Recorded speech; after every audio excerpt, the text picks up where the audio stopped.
Once the sections have been sewn together and the page edges gilded, the book block is rounded and backed. The spine is rounded with the face of the backing hammer working directly on the bench. A layer of glue, which has already been applied to the spine, ensures that the sections don't slide against each other while the book is being worked on. The book block is placed in the backing machine so that the spine is a board thickness proud of the press edges.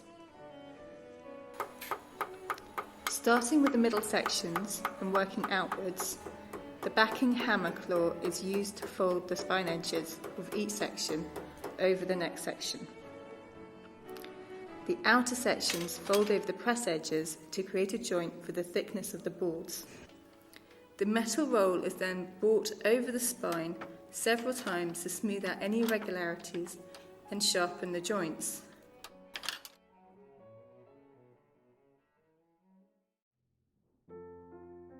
The boards are measured so that they will lie a little beyond the page edges in order to give the edges some protection.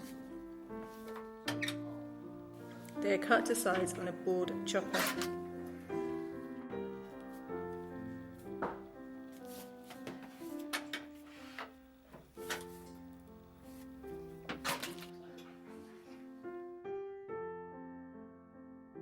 The headbands are sewn by winding 3 different colours of thread in a particular way around a core made from cloth and thin card. The thread is sewn, or tied down, into some of the sections in order to attach the headband to the spine of the book. The excess core is trimmed at an angle from the edge of the headband to the edge of the spine.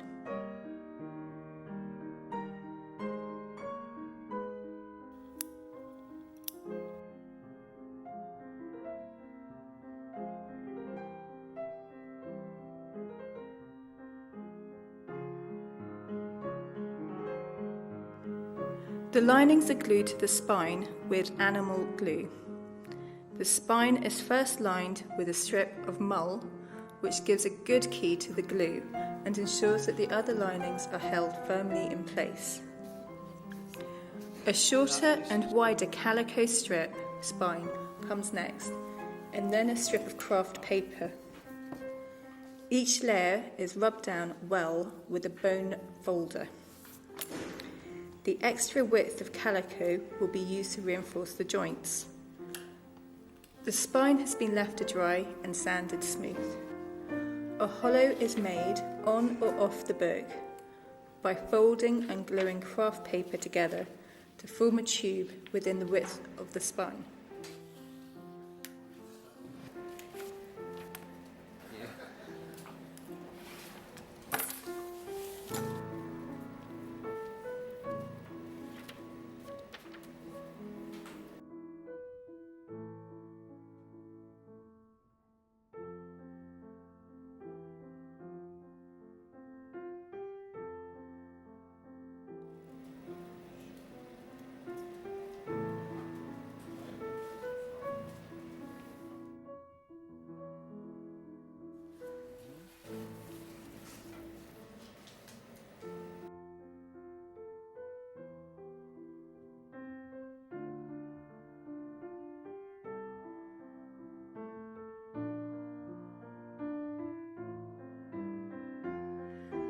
The spine is divided so that the 5 bands will be equal distance apart from each other and the head of the spine, but the tail panel will be 1/3 larger than the others. This is done purely for aesthetic reasons.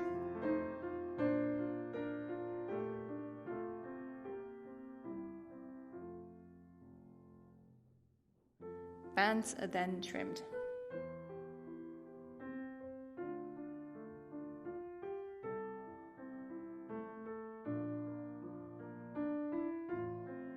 The leather is cut to allow a good sized turn-in all around. and pared thinner where necessary. The outer surface is damped down before applying cold water paste to the other side.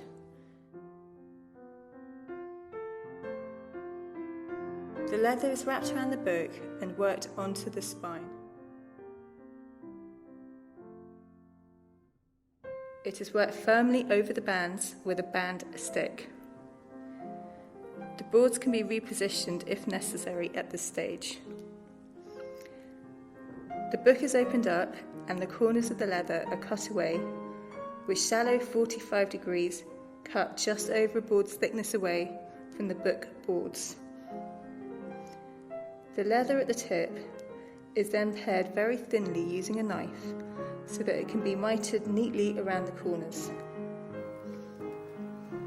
The leather is turned in over the boards and down the joints, and the head caps are formed with a bone folder.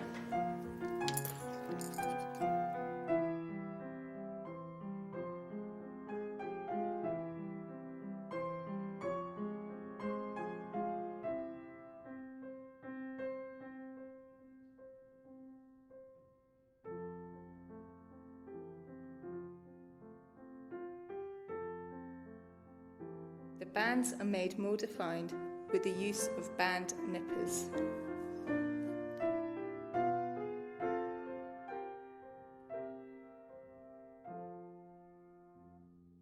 The books are decorated with gold leaf. Glare is applied to the leather before placing the gold on.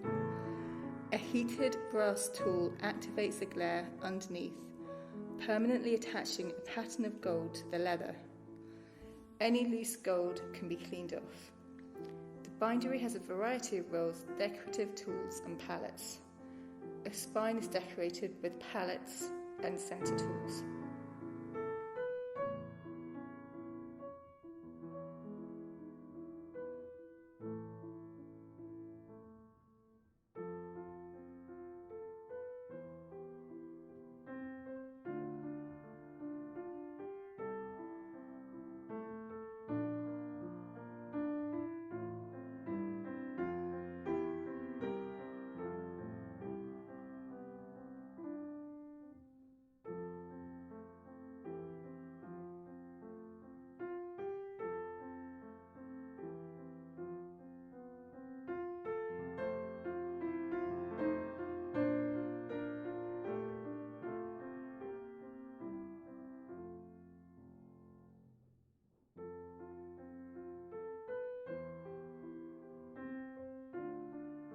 Lead lettering slugs are made up for each individual title with the INTERTYPE machine.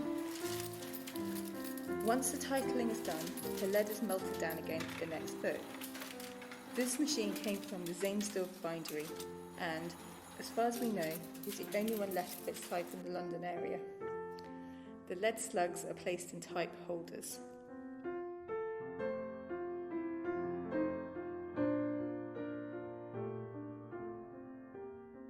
These are used in the same way as the decorative tools.